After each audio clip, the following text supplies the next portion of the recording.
I sat there, I thought to myself, when was the last time I was in such a beautiful room in a suit? And I remember that the judge was very lenient.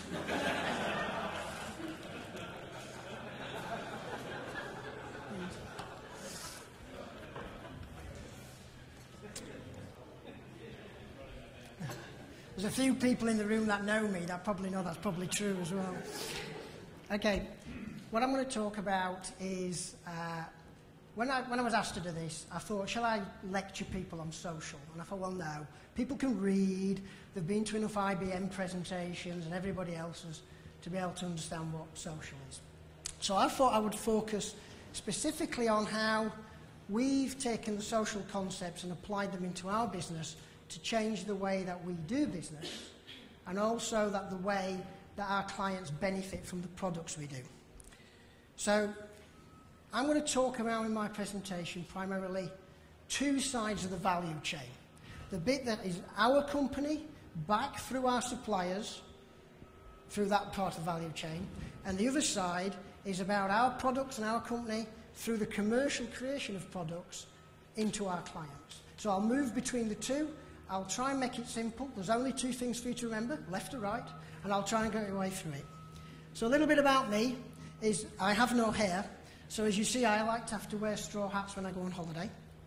Otherwise I burn, and I spend all my time in bed with sunburn. But I've been Perceptive for 2 years. Previous to that I spent about 10 to 12 years working in the IT systems integrator market, working for Capgemini, BT, Syntegra, companies like that, large government implementations, building very big internet systems and deploying them. I trained as an engineer originally, and I spent a lot of time working for Bass. People who might remember, Bass was a very large brewer in the UK, and they specialised, I liked that job, and they spent a lot of their time, they built a hotel business, so I did retail leisure as well. So that's my background. My company is primarily specialises in the pharmaceutical industry. Anybody from the pharmaceutical industry? Life sciences? That's two on the trot. It's great. I can make it up as I go along. It's fantastic. In the pharmaceutical industry, in life sciences, we do things called clinical trials. So when drugs come to market, primarily what happens is they go through certain stages and they come to a stage where they have to test on humans. And at that point, they run clinical trials from between 2 to 15 plus years, and that's the area that we specialise in. We build software and IT services to support that process. And our parent company, ParExcel, bought Clinphone in 2008 and merged it with their IT business to create Perceptive Informatics, and that's a little bit about us. The way we form our strategy and the way we work is we have three major stakeholders within our organisation. We have our product management group. These are clinicians who are expert in our market, who work with our companies, pharmaceutical companies, to understand what do they need to do to make clinical trials better. And they tell us the types of things we need to put in our products. We also have our operational business, and there are two sides to that. There's our traditional products, which I'll talk about in a minute, and then we also have our alliance services business, which is focusing on the massive pharmaceutical outsourcing exercise that's happening at the moment. And then there's technology, which is where I sit. And innovation is absolutely crucial. Our competitors in the market are people like Oracle, and they buy market share, usually when Larry's got a bit of spare cash. And we have to compete with that, and the only way to compete with that is innovation. We have to be seen to be doing things a little bit smart and a little bit clever. This slide's telling a bit about, as it builds up, a little bit about who Perceptive are. As I said, we're part of ParExcel Group, which is also a global organisation. It's about $1 billion clinical research organisation. The most important thing about this slide is the background, not the numbers. It's global. A lot of what I'm going to talk about is about the fact is we are a global organisation. My staff, I have 3 staff working for me at the moment, and that work across 4 separate time zones. And I have to get them all to work together and to get them to work with everybody else, all those other stakeholders. And being a global company of the size we are, it's very important that we get the efficiencies and the links of our teams. Our core products is, like all good IT companies, we have some acronyms. that don't really mean very much and actually very boring. But our core products are medical imaging. In medical imaging, at any one point in time, or at this moment in time, there'll be about 140,000 particular patient set of images. So for an MRI scan, that can be thousands and thousands of slices of that person's body. And they're all stored. We move tens of terabytes of imaging data around the world every single day. And so it's a huge part of our business. We then have RTSM, which is really around randomization. So we don't just give drugs to anybody. We actually have a randomization process, and it's a bit of a lottery. And it picks out who takes which drugs. And we also have to supply drugs to hospitals for that, and that's what that system does. ePro is all around capturing patient things. I have a headache when I take this tablet electronically. CTMS is the ERP system for clinical trials. It stands for Clinical Trial Management System. And EDC is around electronic data capture. Interestingly, for such a very large market, the pharmaceutical industry, there's loads and loads of manual paper capture. There are still thousands of clinical trials that are still done on paper. So EDC is an important product to get people off that. But the world's changing, and we've needed to converge that suite of products into a brand called MyTrials. And MyTrials is literally about that. It's about converging that there to give our clients a single place to go. One place to go to run, to build, and to get feedback on trials, rather than to have lots of different places to go. And the reason for that is because the market's changed. One is everybody else is converging, so we have to do that. The second major factor is sponsors are scared. They need to get drugs to market quicker and spend less money on doing it. So that's driving more efficiencies via technology. The last area is sponsors are so scared that they're outsourcing it to us. Right? So they've reached what's called a patent cliff. All their patents are running out roughly around the same time, and they're scared because they're running out of drugs to sell to everybody. And they need to get these clinical trials run fast to get drugs to market. And then the last area is our competition. You know, previously we had lots of small family-run companies that we were competing with. And then Oracle came along and bought lots of them and give them a brand. And so we've got to be able to react to that market. And so the MyTrials initiative that we started about 4 years ago is all around doing that. And that is my right-hand side of my value chain. That's about our products taken to our clients. So why social? Well, it gives some people an opportunity to dress up. And as I said, when I was at Edinburgh, I said I wanted to dress as Batman, but being it's Star Wars Day, I'd have been a good Jedi Knight would have been good. And I have actually done that in the past, which is quite sad. But we've primarily got two main reasons why social. And it ties back to my value chain again, so forgive me for going over this multiple times, it's very important. One is around that MyTrials bit and around the importance of collaboration. And I'll talk a little bit more about that in a minute. And then the second one is about how we develop products, how we work with our partners and our ecosystem. Matt mentioned the ecosystem, which is great because it's one of my favourite words. And we have got an ecosystem for delivery, and I'll talk a bit more about that. That ecosystem is global, we're global, we have to operate globally, and we have to work together. There are two main reasons why social is important to us. Everybody sticks quotes up. If you don't know who Seth is a marketeer that writes books in this space. The only bit I like about this is really this last bit, is that what we've seen with social, and I think what other people are seeing and what Seth's saying, is that when you have a more social way of working, people actually go and help people. They help people achieve their goals. And people get help from other people. Because guess what? We all like to help each other. So that's quite good. And I think that's important. That's a benefit that we're seeing. We're not a traditional connections client. And I know IBM, they always stare at me when I say this. In the past, a lot of connections implementations have primarily been around intranet type developments. Internal social. I think that's changing quite a bit. I know RBS have got a very good story about that inside their organisation. But we're different, and it's because of these two sides of the value chain is we're embedding these core products into our commercial offerings. If they don't work, if we don't get the benefit, Par Excel sell us off to somebody else, probably to Larry, because they'll have had enough of us, and because we won't make any money. So it's very, very important to us. And the second side is around our efficiencies. Because we've got to get the most out of that ecosystem to be able to deliver what we want. So we're not traditional, we're not just trying to make our own staff a little bit more efficient. The whole business has got to change. The next 3 slides of the cartoon is just to summarise that story, that circular story, before I go into some depth around a couple of areas.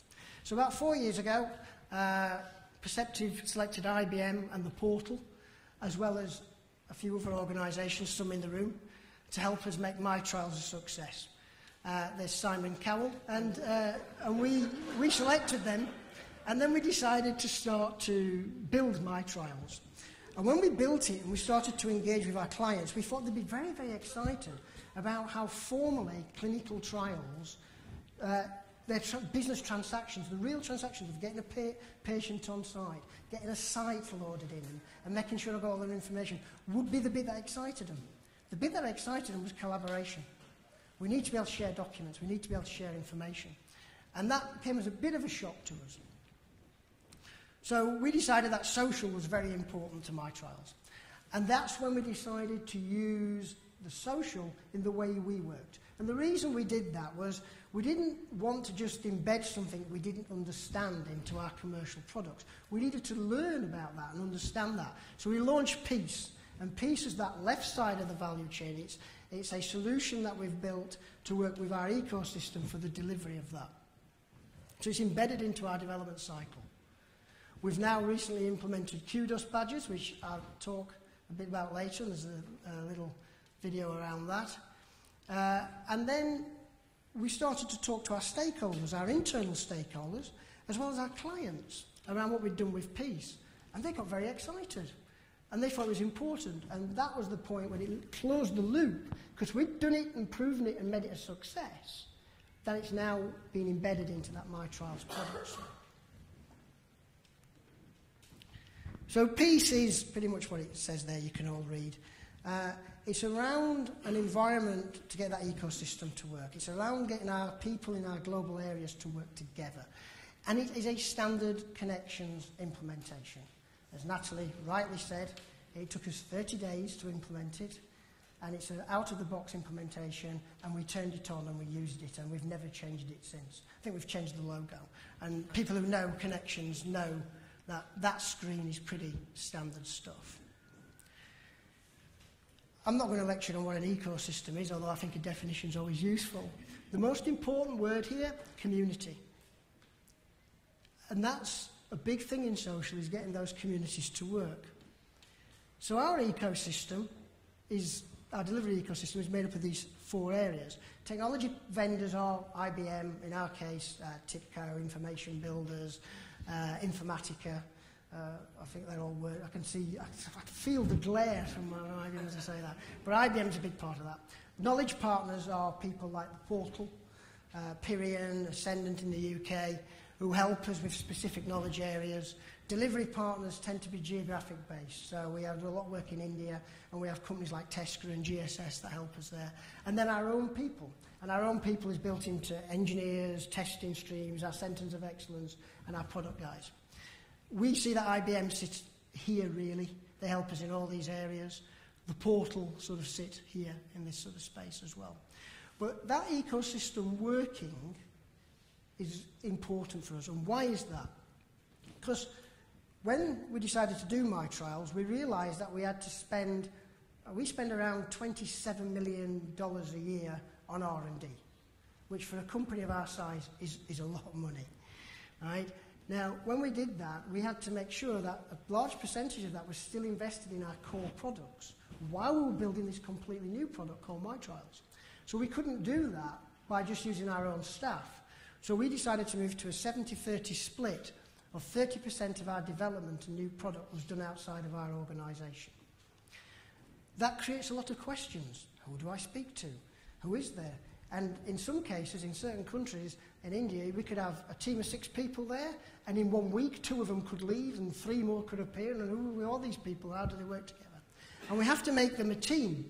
And I know this is the point you all want to reach for your sick bucket, but it does get worse.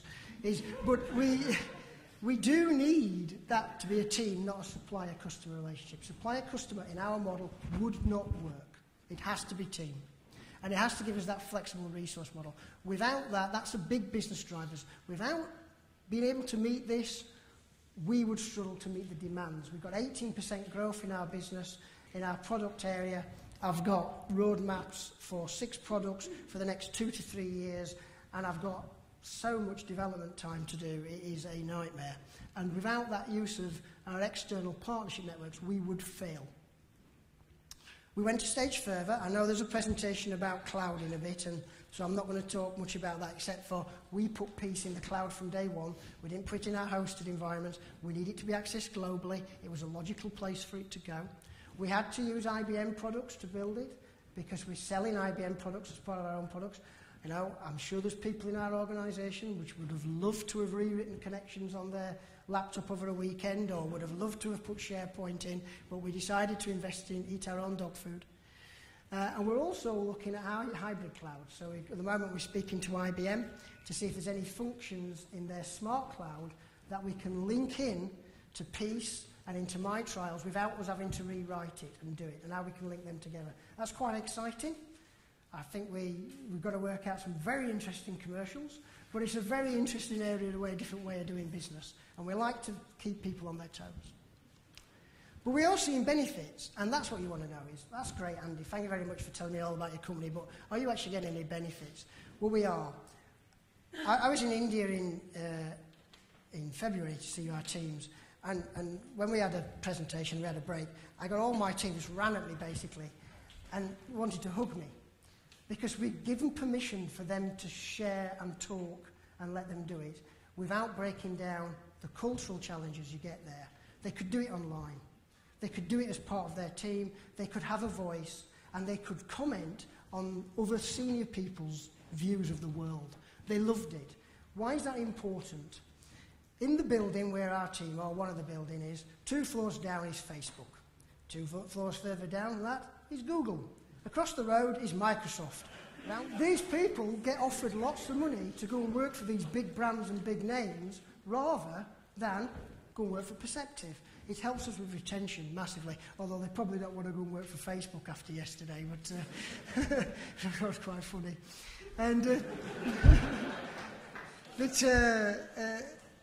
that retention of staff is very important to us. If we don't retain our staff, it costs us tens of thousands of dollars every single year in retraining, redeveloping and that. And by giving them that voice, social has really helped us there. We have actually seen our numbers drop since we launched Peace in the number of people resigning. It allows our CTO, because he's very articulate, intelligent man, and when he speaks, he always says something that you think, oh, that's brilliant, that is. But there's hardly anybody in the organisation has ever heard him say it. Now, he can do his blogs and he can do his things, and people can go, ooh, and they can comment on that. That's a massive thing. Trading. The bottom 2 are interesting.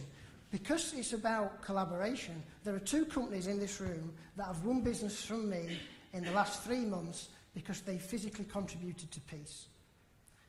If they hadn't have contributed and took part and shared their ideas and been open, they would not have won that business. So it's made a difference to the way we trade. And I talked about our stakeholders at the beginning. Our product guys are brilliant. They know the clinical the clinical trials market fantastically. They're not very good with technology. That's what they say. Hey, Andy, tell us about technology. And therefore, by them using social and interacting with social, they've been to learn the art of the possible to put into our commercial products. So these are real benefits. But there are barriers to benefits. Some of our partners don't like to be open. They're worried about commercial sensitivity. So we made that clear to them, is look, there's no commercial discussions on this system. It's not what it's about. It's about you. Actually, what we want you to do is just to tell us about our business and a little bit about the products you do. That's what we really want to know. We're a regulated industry. We can't put patient records up there. We can't put that sort of information about clinical trials. So we've gone through with the regulator and published clear guidelines to all our staff in what you can use Peace for, what you can't use Peace for. That's very important, because if a clinical trial data leaks out, becomes unblinded, as they say, it's immediately scrapped. So you can have a 15-year trial, which has cost $30 million, and if somebody leaks one bit of information out, it's scrapped. gone, worthless. And so therefore that's important. We have lots of systems in Power Excel, and we do need to properly integrate it to our identity management system. And the way to get people to use our system is content. Content is king. If you don't have the content, people don't go. That's a fact, and you've got to do that. Why should I do this? What's in it for me? Why should I do this? So we've introduced gamification. I don't know if you know much about it, but I'm going to tell you a bit about it. This is using game mechanics to drive behaviour that supports a vision. And the reason why we did this is last year at a Gartner conference I heard a very excellent speaker from DWP talk about Idea Street, where they use game mechanics to get innovation within the government. And he did a fantastic spiel on it, and I went to do some research, and we're trialling this at the moment in Peace to drive behaviour with kudos badges.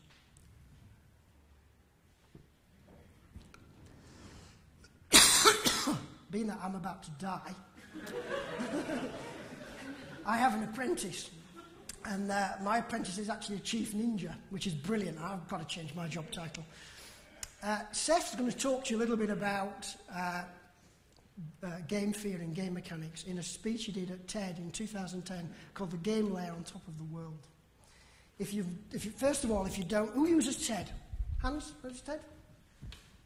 The rest of you really need to use TED. If you want to learn about what goes on and listen to people who really know what they're talking about, please go and use TED. It's fantastic.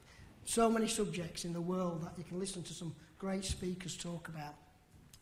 And they're only 20 minutes long as well, so they're really good. And it's free. And Seth did this presentation around the game layer on top of the world, and it's very worth interesting to. The link is on the slides. I'm sure the slides will be shared. It's worth searching for it to listen to it all. It's about 20 minutes long. I'm going to let you listen to 4 minutes. Please enjoy this, and then I'll continue from there. And that we do it in a way that is open, that is available, and that can be leveraged for good. And so that's what I want to talk about for game dynamics, because construction has just begun, and the more consciously we can think about this, the better we'll be able to use it for anything that we want. So, like I said, the way that you go through and build on the game layer is not with glass and steel and cement, and the resources that we use are not this two-dimensional swath of land that we have. The resources are mindshare, and the tools, the raw materials, are these game dynamics. So with that, a couple game dynamics to talk about. 4, back at Scavenger, we like to joke that with 7 game dynamics, you can get anyone to do anything. And so today I'm going to show you 4, because I hope to have a competitive advantage at the end of this still. So the first one, it's a very simple game dynamic. It's called the appointment dynamic. And this is a dynamic in which to succeed, players have to do something at a predefined time, generally at a predefined place. And these dynamics are a little scary sometimes, because you think, other people can be using forces that will manipulate how I interact, what I do, where I do it, when I do it. That this sort of loss of free will that occurs in games can be frightening. So with each dynamic, I'm going to give 3 examples. One that shows how this is already being used in the real world, so you can sort of rationalize it a little bit. One that shows it in what we consider a conventional game. I think everything is a game, but this is sort of more of a, what you would think is a game played on a board or on a computer screen. And then one, how this can be used for good. So we can see that these forces can really be very powerful. So the first one, the most famous appointment dynamic in the world, is something called happy hour. I just recently dropped out of Princeton and actually ended up for the first time in a bar, and I saw these happy hour things all over the place, right? And this is simply an appointment dynamic. Come here at a certain time, get your drinks half off. To win, all you have to do is show up at the right place at the right time. This game dynamic is so powerful that it doesn't just influence our behavior, it's influenced our entire culture. And that's a really scary thought, that one game dynamic can change things so powerfully. It also exists in more conventional game forms. I'm sure you've all heard of Farmville by now. If you haven't, I recommend playing it. You won't do anything else for the rest of your day. Farmville has more active users than Twitter. It's incredibly powerful, and it has this dynamic where you have to return at a certain time to water your crops, fake crops, or they wilt. And this is so powerful that when they tweak their stats, when they say your crops wilt after 8 hours, or after 6 hours, or after 24 hours, it changes the life cycle of 70 million some people during the day. They will return like clockwork at different times. So if they wanted the world to end, if they wanted productivity to stop, they could make this a 30-minute cycle, and no one could do anything else, right? That's a little scary. But But this can also be used for good. This is a local company called Vitality, and they've created a product to help people take their medicine on time. Right? That's an appointment. It's something that people don't do very well. And they have these glow caps which flash and email you and do all sorts of cool things to remind you to take your medicine. This is one that isn't a game yet, but really should be. You should get points for doing this on time. You should lose points for not doing this on time. They should consciously recognize that they've built an appointment dynamic and leverage the games. And then you can really achieve good in some interesting ways. We're going to jump on to the next one. Maybe? Yes. Influence and status. So this is one of the most famous game dynamics. It's used all over the place. It's used in your wallets right now.